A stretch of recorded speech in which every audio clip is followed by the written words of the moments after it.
Hey, what's going on, guys? Welcome back to my channel. This is episode 16, and in today's video I'll be discussing some of the strategies that I found super helpful when it comes to studying for practicals in DPT school. I already made a video on how to effectively study for exams in DPT school, so this week I wanted to talk about practicals because they're just as important as exams, considering how much we are required to communicate and interact with our patients as well as use manual skills. If you guys are new to my channel, my name is Jin. I'm a second year DPT student, and I post every week on my experiences as a DPT student and my perspectives on some of the exciting things happening in the physical therapy industry. So make sure you check out my channel, and if you're interested, please click subscribe, like, turn notifications on, and I would very much appreciate that. So I know different DPT programs have different names for practicals, but they're essentially the same thing. You not only get tested on your knowledge, but also your professionalism, your communication skills, your patient care skills. And so far in our first year, we've gotten tested on some basic stuff like the upper extremity and lower extremity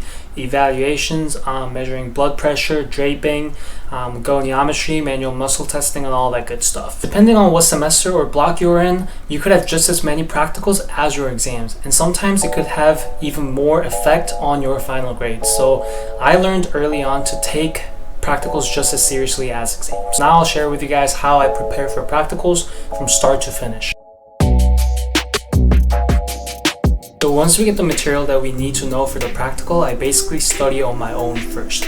I make a Word doc or a chart that I can just print out and easily access when I'm practicing with my fellow classmates later on. I'm pretty certain this is the case for many other DPT programs as well, but a lot of the materials that we're required to know for the practical overlaps with the material that we need to know for the exam. So it works out great. It goes hand in hand, and we get to solidify the concepts and skills that we learn in two different ways. How you want to study for each of these practicals obviously depends on what you're getting tested on and what your strengths and weaknesses are in terms of studying for practicals. But for some of these practicals, you're going to have to rely heavily on your memorization skills.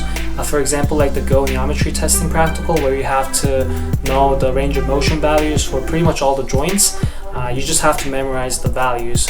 And for other practicals where it's more concept-based, you have to think through the patient's diagnosis and come up with the best answer. But once I have a general sense of what's going on and what to expect on the practical, when I'm about 60 or 70% ready, that's when I start practicing with my classmates, and we just take turns being the physical therapist and being the patient. This is where I learned the best, honestly, because every time we study as a group or practice for the practical, we all have different sections of the practical that we know best, so we end up teaching each other, and it works out great. It's also something that you can't really practice on your own, so even if it's not your classmates, asking your family members, asking your friends that are in the program is also a great option. The more practice you get, the more confident you'll feel on the day of. I also briefly want to talk about the rubric. The rubric that the school gives you before the practical is going to be specific enough where you'll feel comfortable knowing what to expect and what to study. Our professors have also been great with helping the students really learn the material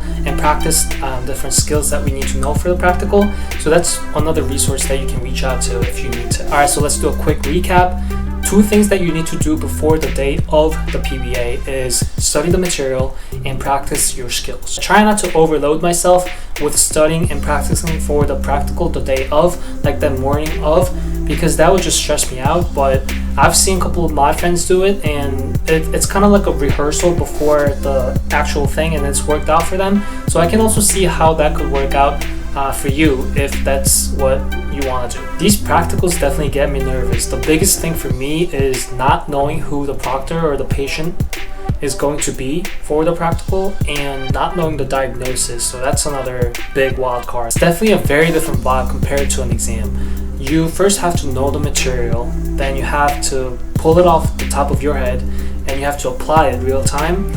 And at the same time, you have to act professionally and communicate professionally with the patient so he or she feels safe. So definitely a lot to juggle there, but you'll be okay for the most part if you've done your part preparing for the exam or the practical, because they don't really expect you to be expert. It's also considered a learning opportunity. Our proctors, who are actually our professors that teach us and also practice physical therapy currently, give us feedbacks at the end on what we can do to improve, what we did well, and generally what they think of our performance. So I just consider a practice before I head out to the real world, where there's no professors or any proctors that are making sure that I'm actually doing it right and not faking it till I make it. You actually do get graded for your practicals, just like exams.